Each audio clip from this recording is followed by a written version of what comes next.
Believe it or not, Jon Jones is ready to go. He's been ready. Those were the words that started it all from Noli. The question is, who could possibly stand across from him, from Jones, on March 5th at UFC 285? Francis Ngannou, Curtis Blaydes, Stipe Miocic, Ciryl Gane, or somebody else? What is the fight to make, and what are the stakes? And Mike, you're going to lead off this time. I mean, the fight to make is absolutely Jon Jones versus Francis Ngannou, right? That's the one we've wanted for since Jones announced he was moving up to the heavyweight division. It makes all the sense in the world to me. Just hinges on the fact that they can sign Francis Ngannou back and get him to stay with the UFC long term. I mean, to me, out of any fight that you can do at heavyweight with Jon Jones, Francis Ngannou is the one you want to go with because it's a win-win, right? If Ngannou wins and he's re-signed to the UFC long-term, he can become the star we all want him to be, headline UFC Africa if they can do that. He's the guy, right? And if Jon Jones wins, we all know the upside of that happening there. But if you do another fight, you do Jon Jones versus Stipe, Curtis Blaydes, Ciryl Gane. These are all fights that I think the promotion would want Jon Jones to win because there's more upside, and all those other guys are kind of playing spoiler. You can't do as much with them if they win. So to me, you got to do the win-win fight, and that's why we've been waiting so long for it, really, because we all want to see Jones versus Ngannou. We want to see Jones fight the undisputed heavyweight champion in his debut and just kind of go forward and make this the biggest and best thing. I mean, to me, that's one of the biggest fights that you can make in all of MMA right now, obviously. Like, it's up there with the Conor McGregor fight and whatever else you want to do involving the biggest stars out there. So I really hope that they can get this done. It seems kind of from Nolan's reporting there that the Jon Jones side is more or less locked in, as much as you can say that with Jon Jones. Obviously, there's a degree of uncertainty in anything involving him, but as far as we know right now, it's just about can they get this done with Francis Ngannou, and that's what's going to come down to. It seems like things are trending in the right direction with him. He's out there posting videos of him kicking again. We're about, 9 months removed from his surgery at this point. So he should be at the point where he's 100% recovered, ready to get back into training camp. It's just, can they, cross the T's and dot the I's and get a deal done to make this fight happen? All right, Goes. And I know you're a little bit of a purist. You like the road to the title to be clean and deserving. So we all know Jones versus Ngannou is, a massive pay-per-view, but is it the right fight for the heavyweight division? I mean, it's been such a long time that you can't bring Jon Jones back and say he's fighting Curtis Blaydes, right? That's just not gonna work. This is massive. Jon Jones coming back at heavyweight, so it's got to be something big. I agree. Francis Ngannou would be a great fight.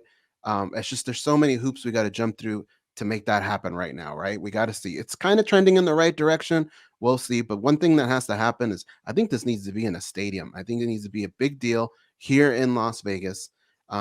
I'm kind of thinking maybe Stipe Miocic. Like, what are you going to do with this guy at this point, right? I think that would be a good fight. I think it would be a fun fight stylistically. It would tell us a lot about Jon Jones and where he's come from. You definitely have to do it against a former champion, though. Like if you do a Curtis Blaydes or even like a fun fight with Tai Tuivasa or Derek Lewis, that's just not going to work. We waited way too long for this. It's got to be a former champ. I feel like Ciryl Gane would be a terrible matchup for Jon Jones. And I don't think the fans would like it. I think it has a possibility of being kind of a snooze fest.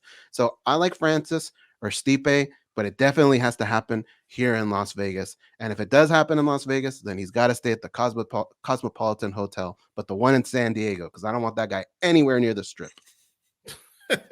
You think Jones and Gane would be a snoozer, though?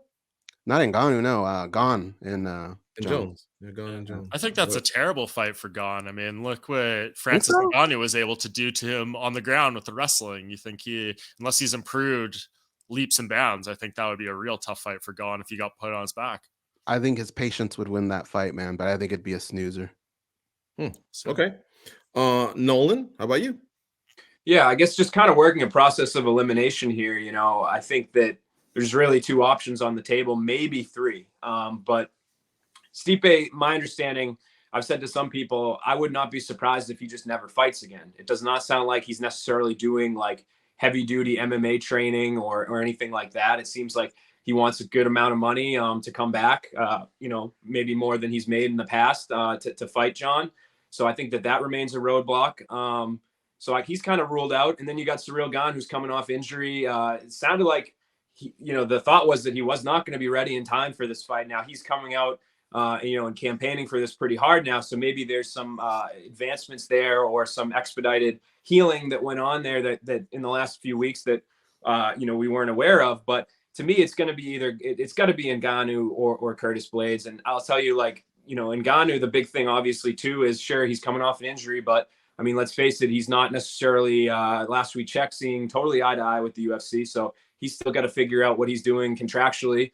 And when I say that he's, if he's ready to go, that will be the fight. That's a big part of this as well. If he's ready to start taking offers, but then there's that whole offering, contract negotiations portion too. I will say I'm a little optimistic. I don't know if Eric Nixick was just trying to get people going a little bit on Twitter, but he tweeted yesterday, y'all busy March 4th. So maybe that's a good sign. Maybe that's something positive. It seems like Dana, the last few times we've asked him about Francis, has said that he likes Francis and that he ran into him somewhere backstage at whatever, and they had a nice conversation. So hopefully they can get this done. Hopefully the guys involved can get paid, because this is the sort of fight that's going to make the UFC a lot of money. So these athletes obviously should be compensated as well. Now, obviously, Curtis Blaydes, is he the guy that you want Jon to come back against? No. But if Ngannou's not ready to go, whether it be injury or whether it be contract, my understanding is that their priority is to get Jon to fight, that they don't want to push this off anymore. They don't want it to be that, we're talking about this a year from now, like we've done the last couple of years, where we think he's right around the corner, he's coming back, and then, month after month, we talk about it and it never happens. So I think the priority overall is to get Jon in there again. It sounds like he's been ready to go. He's come to good terms with the UFC. It seems like they have some sort of at least understanding of what kind of compensation he's going to get. Now, like Mike said, that could obviously take a left turn, as things have taken in the past. But I expect that, unless there's something crazy happens, I think we're going to see Jon in there March 4th. Well, that's great news about the tweet from Eric Nixick, Francis Ngannou's head coach. I honestly feel, guys, that Jones could have fought twice by now. And I don't know if he would have gone 2-0, 1-1, 0-2, probably 1-1.